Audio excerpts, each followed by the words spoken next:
There is one thing that drives the world's greatest economies. And I'm not talking about global firms, infrastructure, or technology. What I'm talking about is their population average skills. The greatest economies are often the best countries for education. Some folks use the term human capital.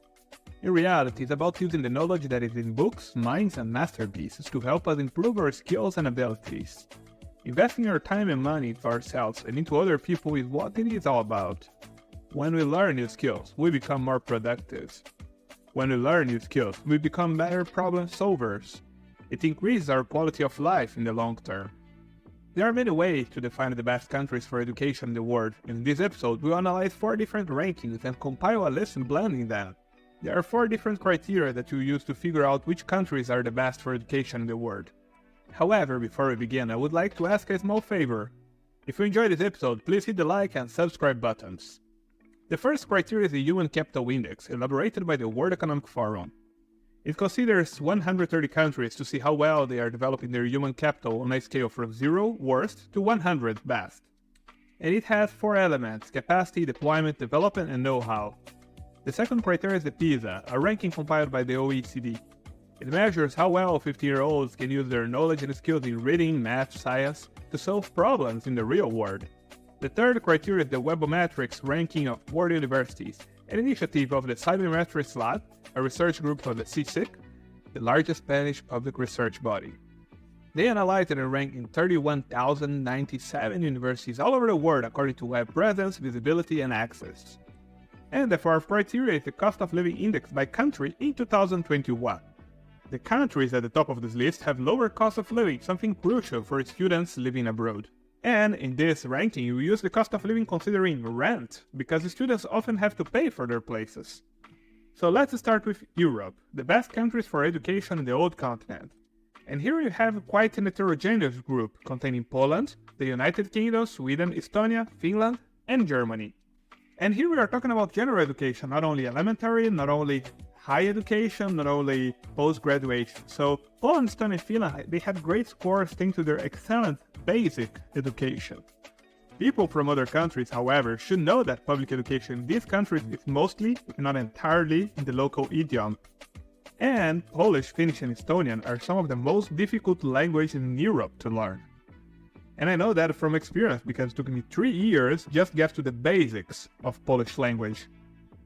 And in the specific case of Poland, I also helped that living costs are lower than in most of European Union countries. I thought not everything in Poland is cheap. Lettuce, for example, is quite expensive.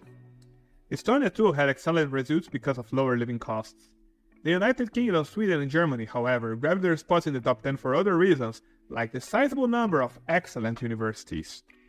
But none of those 3 countries had good results in the cost of living score, raising concerns for students without access to financial aid. And now let's talk about the Americas.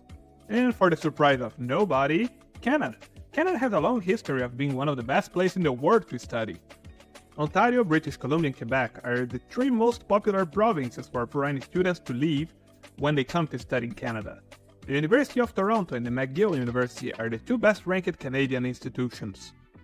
Other universities that are also good places to study are the University of Montreal, actually Université de Montréal, the Université de Waterloo, and the Western University. They offer undergraduate degrees that can last 3 or 4 years depending on how long it takes to get there. Now let's talk about the best countries to study in Asia. And here also no surprise that you see both South Korea and Japan. The 2 countries also grabbed 2 of the best 3 places in the human capital criteria measured by the World Economic Forum. While the excellent educational quality from Japan and South Korea is no secret, there are 2 concerns rated by external observers. First is the language barrier, and here's some anecdotal evidence. I have a couple of friends from Europe that tried for years to learn South Korea with no success. The idiom in this place is an obstacle not only for students but even for skilled workers. Most international workers in Japan mention language barriers as the major difficulty of their lives. This is an obstacle far bigger than visa issues or unknown career paths. The second problem is that the competitive educational system often drives people to depression and even suicide.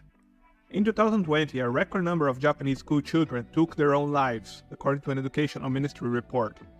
There were 415 deaths among students from age 6 to 18. This is the highest number since records began in 1974. Vietnam was also present among the best countries to study in Asia for the same reason that Poland is among the West Europeans. Lower living costs and an excellent basic education. But here again, you have a terrible language barrier. So, time for our conclusion. The best countries to study, in general, not only elementary or high school or university studies, but in general.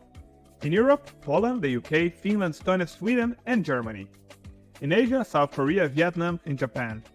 In the Americas, Canada. In Oceania, Australia, and New Zealand. I hope you enjoyed this episode. Remember to subscribe to our channel for the next one.